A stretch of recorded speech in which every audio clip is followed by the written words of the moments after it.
আজকে আমি আলোচনা করব আমরা যে কুরবানি করব, কুরবানি কেবলমাত্র আল্লাহ তাআলাকে খুশি করার জন্যই করব, আল্লাহ তাআলাকে সন্তুষ্ট করার জন্যই করব।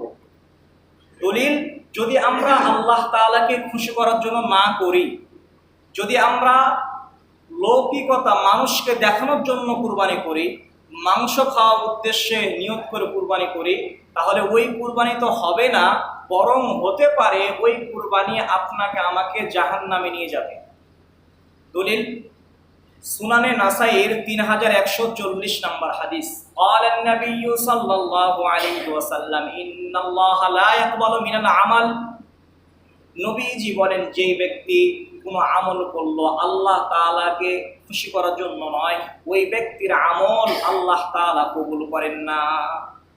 তাহলে কুরবানি একটা ইবাদত, এই কুরবানি যদি আমরা আল্লাহকে সন্তুষ্ট করার জন্য না করি, তাহলে কুরবানি কবুল হবে না।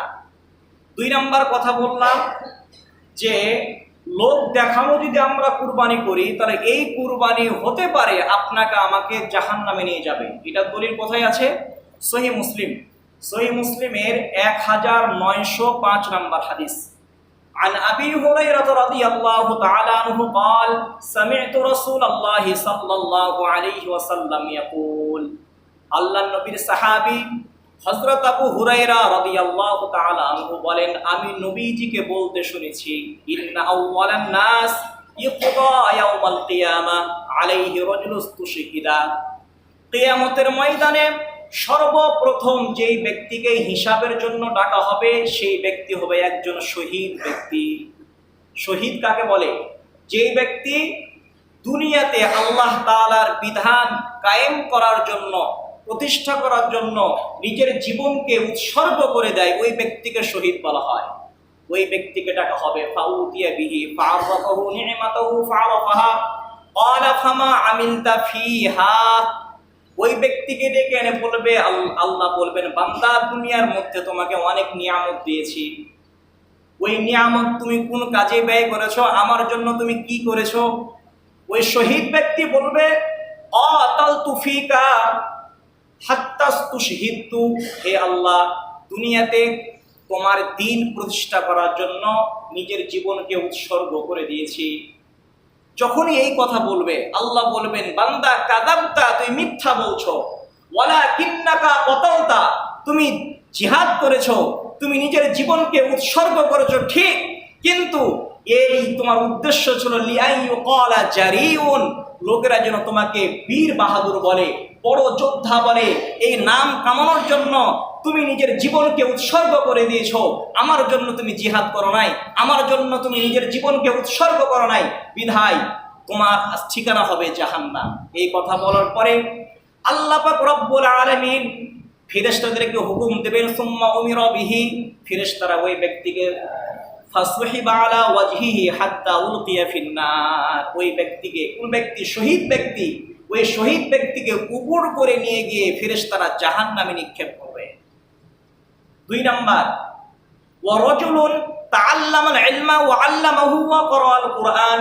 2 নাম্বার ডাকা হবে ওই ব্যক্তিকে যে দুনিয়াতে ইলম শিক্ষা করেছে, অপরকে শিখিয়েছে, কোরআন তেলাওয়াত করেছে, এমন ব্যক্তিকে ডাকা হবে। এমন ব্যক্তিকে ডেকে আল্লাহ প্রশ্ন করবেন, ফাউতিয়া বিহি ফাআরাফাহু নি'মাতাহু ফাআরাফাহা ক্বালা ফামা আমিলতা ফিহা, বান্দা, দুনিয়ার মধ্যে তোমাকে অনেক নিয়ামত দিয়েছিলাম, দুনিয়াতে আমার জন্য তুমি কি কাজ করেছো, আমাকে রাজি করার জন্য, খুশি করার জন্য?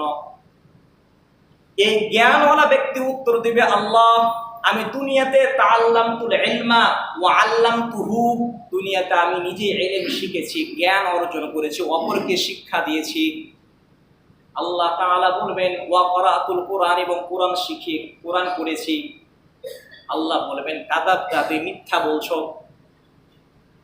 তোমার উদ্দেশ্য ছিল মানুষ যেন তোমাকে একজন বড় আলেম বলে, ওয়ালাকিন্নাকা লিআইয়ুকালা আলিমুন, তোমাকে যেন একজন বড় আলেম বলে, বড় মুফতি বলে, বড় মাস্টার বলে, বড় ইঞ্জিনিয়ার বলে, বড় বিজ্ঞ ব্যক্তি বলে, এই নাম কামানোর জন্যই তুমি নিজে ইলম শিখেছো, অপরকে শিক্ষা দিয়েছো।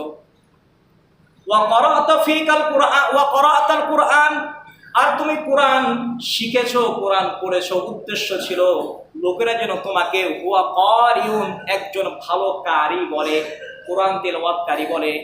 তোমার উদ্দেশ্য আমাকে রাজি করার জন্য নয়। আল্লাহ এই ব্যক্তির পক্ষে ফেরেশতাদেরকে বলবে, ও ফেরেশতা, সুম্মা উমিরা বিহি, জাহান্নামে নিয়ে যাও। ফাসুহিবা আলা ওয়াজহিহি হাত্তা উলকিয়া ফিন্নার। ফেরেশতারা আল্লাহর আদেশের সাথে সাথে এই ব্যক্তিকেও আগের ব্যক্তির মতো উপুড় করে ফেলে গিয়ে জাহান্নামে নিক্ষেপ করবে। 3 নাম্বার ব্যক্তিকে ডাকা হবে ওয়া রাজুলুন ওয়াসআল্লাহু আলাইহি ওয়া আতাহু মিন আসরাফিল মাল। দুনিয়াতে যাকে আল্লাহ তাআলা অঢেল সম্পদের মালিক বানিয়েছে, অনেক সমাজের মধ্যে লোক আছে কোটিপতি আছে, এমন ব্যক্তিকে ডেকে আল্লাহ তাআলা বলবেন, ফাউতিয়া বিহি ফাআরাফাহু নি'মাতাহু ফাআরাফা ক্বালা ফামা আমিলতা ফিহা। বান্দা, দুনিয়াতে আমি তোমাকে অনেক সম্পদ দিয়েছি, অনেক টাকা পয়সা দিয়েছি, তুমি কোন পথে খরচ করেছো আমাকে বলো, তুমি আমার জন্য কি করেছো? ওই ব্যক্তি উত্তর দিবে, আল্লাহ মা তারাকতু মিন সাবিলিন ইউহিব্বু আন ইউনফাকা ফিহা ইল্লা আনফাকতু ফিহা লাক। দুনিয়াতে এমন কোন কাজ নাই যে তোমাকে রাজি করার জন্য আমি করি নাই। মসজিদে দান করেছি, মাদ্রাসায় দিয়েছি, এতিম মিসকিনকে খাওয়াইছি, অনেক সহযোগিতা করেছি। আল্লাহ বলেন, বান্দা কাযাবতা, তুমি মিথ্যা বলছো। তুমি খরচ করেছো ঠিক, ওয়ালা ইন্নাকা ফাআলতা, তুমি খরচ করেছো, তুমি মসজিদে দান করেছো, মাদ্রাসায় দিয়েছো, এতিম মিসকিনকে দিয়েছো, রাস্তা করেছো, মানুষকে সহযোগিতা করেছো। উদ্দেশ্য ছিল একটা, ওয়ালা কিন্নাকা লিআইয়ুকালা জাওয়াদুন, মানুষ তোমাকে বড় দানশীল বলবে। মানুষ বলবে, অমুকের টাকা দিয়ে মসজিদ তৈরি করেছি, এই নাম কামানোর জন্য তুমি মসজিদ মাদ্রাসা দান করেছো, তুমি আমার কাছে কোনো কিছুই পাবা না। সুম্মা উমিরা বিহি, এই ব্যক্তির পক্ষে আল্লাহ তাআলা বলবেন, ফেরেশতারা জাহান্নামে নিক্ষেপ করো। ফাসুহিবা আলা ওয়াজহি হাত্তা উলকিয়া ফিন্নার, এই ব্যক্তিকেও ফেরেশতারা উপুড় করে ফেলে গিয়ে জাহান্নামে নিক্ষেপ করবে। সম্মানিত উপস্থিতি, বুঝে থাকলে বলুন, সহিহ মুসলিমের 1905 নম্বর হাদিস। 3 জন ব্যক্তির কথা বলা হলো। 1 নাম্বার শহীদ, নিয়ত ঠিক ছিল না, লোক দেখানো ছিল, জাহান্নামে চলে গেল, নিজের জীবনকে দিয়ে দিল, তারপরও রক্ষা পেল না। 2 নাম্বার একজন আলেম, একজন বড় জ্ঞানী, কোরআন তেলাওয়াতকারী, নিয়ত ঠিক ছিল না, দুনিয়া কামাই ছিল, দুনিয়াদারি ছিল, সে ব্যক্তি জাহান্নামে চলে গেল। 3 নাম্বার অনেক বড় দানশীল ব্যক্তি, নিয়ত ছিল দুনিয়াতে নাম কামানো, কোথায় গেল? জাহান্নামে চলে গেল। কুরবানি এমন একটা ইবাদত, এই কুরবানি যদি আপনি নাম কামানোর জন্য করেন, অমুক ব্যক্তি এত টাকা দিয়ে কুরবানি করেছে, আমি যদি কুরবানি না দিই মানুষ কি বলবে, এই উদ্দেশ্যে যদি আপনি কুরবানি করেন, তাহলে হতে পারে এই কুরবানি আপনাকে জাহান্নামে নিয়ে যাবে। এই জন্য আমাদেরকে নিয়ত ঠিক করতে হবে, একমাত্র আমরা কুরবানি করব কাকে খুশি করার জন্য? আল্লাহ তাআলাকে খুশি করার জন্য।